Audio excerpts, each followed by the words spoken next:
How do you know what to change in your pitch deck? The first time I ever pitched, these immortal words came out of the partner I was pitching to. His name is Dave Epstein, and Dave is a dear friend of mine now. But at the time, we were working together. I was an entrepreneur in residence at Crossland Capital in San Francisco, and this was the first time I ever pitched my company to him. And it was horrible. And he looked at me and he said, "Brett, everybody's first pitch sucks." And then we both started laughing because he's right. My first pitch was horrible. There were all sorts of mistakes that I made. And you may not have the luxury that I had where I was working hand in hand with a venture capitalist to get my pitch right.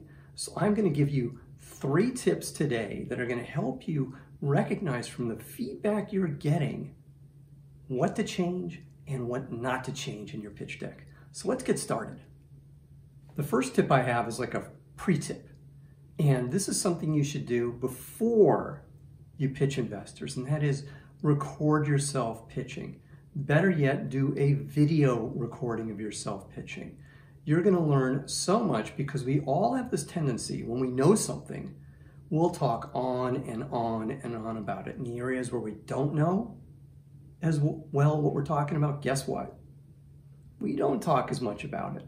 So it's a great tool for honing your pitch before you ever get in front of any investor.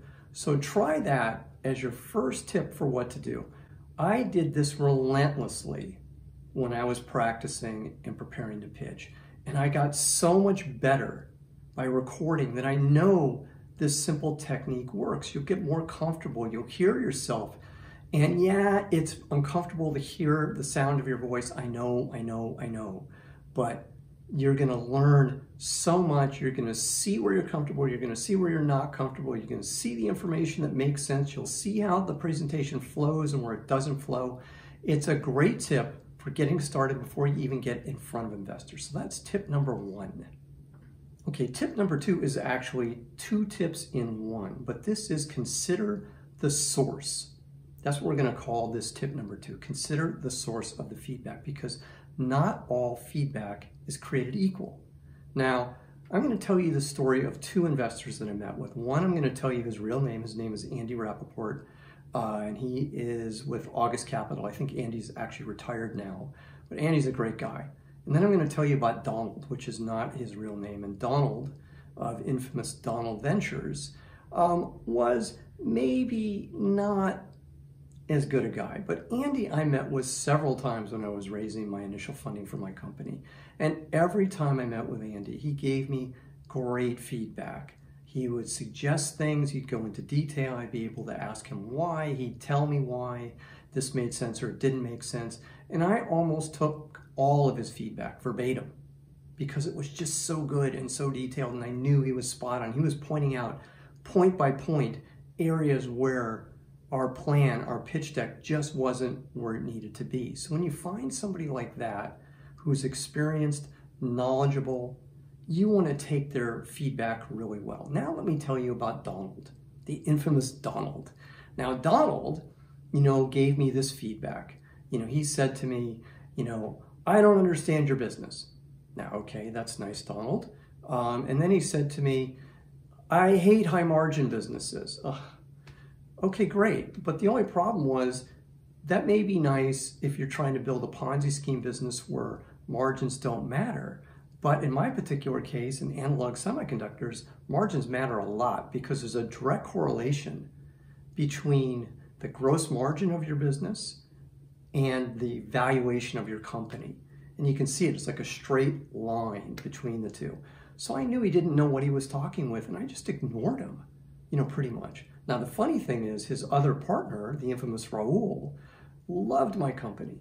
And Raul wanted to invest. And because Raul was new to the business, or new to working with Donald Ventures, even though Raul had been a venture capitalist for years, Raul got his way and he invested in the company, even though Donald never, ever, ever understood what it did. So consider the source.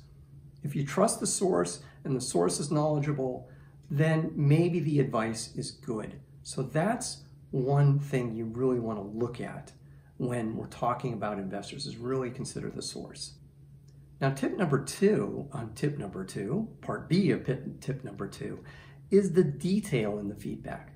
The more detailed, the more specific, the better off we are, because that's really going to help us understand exactly what we're doing. So if I hear somebody very specifically tell me something about my pitch, about my business in detail, and say, hey, this is a mistake, and I'm going to explain why to you it's a mistake, I'm going to take that feedback really seriously. Now, whether you implement it or not is another thing. However, I'm going to take it really seriously, and I'm going to listen really hard because it's very detailed feedback. Now, if the feedback is general in nature, as a rule, I'm probably not going to take it as seriously unless the source is somebody I really trust. Because if it's general, it's just, there's nothing to it. So why am I bothering? Why am I twisting myself into a pretzel? Because somebody told me, well, you know what? I'll give you an example of this. When I was raising money, somebody said, analog businesses are dead. Analog semiconductor businesses are dead. Why are you building this company? Well, that's nice. You're not my target audience here. You're not the investor I want to work with. So forget it. I wasn't going to waste my time with crazy feedback like that. So I just moved on. Now for the final tip, tip number 3. Be true to yourself. When you raise money, you're going to meet a lot of smart, opinionated people.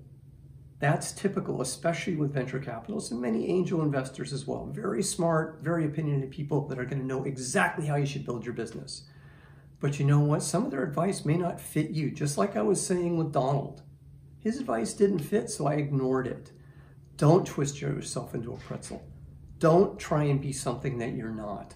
All of these things will come back and hurt you and bite you if you try and do that.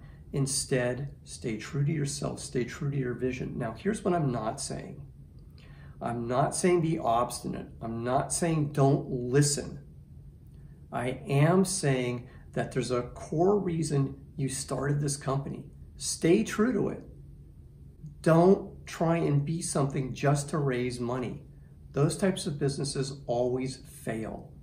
Instead, stay true to yourself, stay true to your vision. You'll find your tribe. Listen to the feedback that you're getting, especially the specific feedback from experienced people who are telling you where to make subtle adjustments in your plan, just like Andy Rappaport did with me, and just like Dave did as well. Those are the people you want to find to help you. I'm Brett at brettjfox.com. Have a great, great day.